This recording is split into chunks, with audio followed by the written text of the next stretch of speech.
Ambulance ನಿಮಗೆ ಇನ್ನೊಂದು ಹೇಳ್ತೀನಿ ಸರ್. ಹೈಯೆಸ್ಟ್ ಟೈಮ್ ನಾವು ರೀಚ್ ಆಗಿದ್ದು 3.5 ನಿಮಿಷ. ಅಂದ್ರೆ ಆಂಬ್ಯುಲೆನ್ಸು ಆ ಮನೆ ಕನೆಕ್ಟಿವಿಟಿ. ನೀವು ಬಹಳಷ್ಟು ಜನ ಒಂದು ರಿಯಲೈಸ್ ಆಗಬೇಕು. ನೀವು ಪ್ರದೀಪ್ ಈಶ್ವರ್ನ ಯಾವ ಕಾರಣಕ್ಕೆ ಇಷ್ಟಪಡ್ತೀರೋ ಗೊತ್ತಿಲ್ಲ. ಅಮ್ಮ ಆಂಬ್ಯುಲೆನ್ಸ್ ವಿಚಾರಕ್ಕಂತೂ ನೀವೆಲ್ಲರೂ ನನ್ನ ಮೇಲೆ ನಿಷ್ಕಲ್ಮಶವಾದ ಪ್ರೀತಿ ತೋರಿಸಲೇಬೇಕು ಸರ್. ತಿಂಗಳಿಗೆ 15 ಲಕ್ಷ ಖರ್ಚು ಮಾಡ್ತಿದ್ದೀನಿ ಸರ್ ಅಮ್ಮ ಆಂಬ್ಯುಲೆನ್ಸ್ಗೆ. 10 ಆಂಬ್ಯುಲೆನ್ಸ್ ಬಿಟ್ಟಿದ್ದೀನಣ್ಣ, 20 ಡ್ರೈವರ್ಸ್ ಅಣ್ಣ. ಡೀಸೆಲ್ ನಂದು, ಆಂಬ್ಯುಲೆನ್ಸ್ ನಂದು, ಅದ್ರ ಮೇಂಟೆನೆನ್ಸ್ ನಂದು, ಡ್ರೈವರ್ ಸ್ಯಾಲ್ರಿ ನಂದು, ಅವ್ರದ್ದು ಊಟ ತಿಂಡಿ ನಂದು.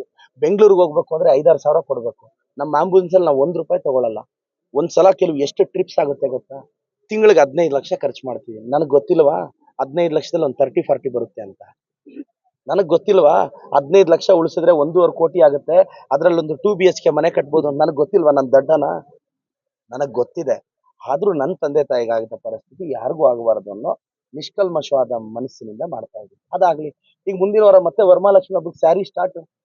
ಈಗ ಅಲ್ಲಿ ಸೂರತ್ ಅಲ್ಲಿ ಮಳೆ ಜಾಸ್ತಿ ಇರೋದ್ರಿಂದ ಡಿಲೇ ಆಯ್ತು. ಇಲ್ಲ ಈ ನೆನ್ನೆನೋ ಇವತ್ತ ಸ್ಟಾರ್ಟ್ ಮಾಡ್ಬೇಕಾಗಿತ್ತು. ಇನ್ 2 ದಿನಕ್ಕೆ ಸೀರೆ ಡಿಸ್ಟ್ರಿಬ್ಯೂಷನ್ ಸ್ಟಾರ್ಟ್. 3ನೇ ವರ್ಷ ಯಶಸ್ವಿಯಾಗಿ ಕೊಡ್ತಿದ್ದೀನಿ. ಈಗ ಮುಂದಿನ ತಿಂಗಳು ಬಟ್ಟೆ ಕೊಡ್ತೀನಿ ಮಕ್ಕಳಿಗೆ, ಸ್ಕಾಲರ್ಶಿಪ್ ಕೊಡ್ತಾ ಇದ್ದೀನಿ, ನಿರಂತರವಾಗಿ ಮಾಡ್ತಾನೆ ಇರ್ತೀನಿ. ಇಲ್ಲಿ ಬರ್ದಿರೋದು ಯಾರು ತಪ್ಸಕ್ಕಾಗುತ್ತೆ ಸರ್? ನನಗೆ ಬರ್ದಿದೆ ಇನ್ನ ಒಂದು 15-20 ವರ್ಷ ಅಲ್ವಾ? ಎಲ್ರು ಅವ್ರೋಗಿ ದೇವ್ರನ್ನ ಕೇಳ್ಕೊಂಡ್ರೆ MLA ಆಗ್ತಾರೆ. ನಾನು ದೇವರೇ ಡಿಸೈಡ್ ಮಾಡಿದ್ರೆ MLA ಆಗೋಣ. Thank you sir.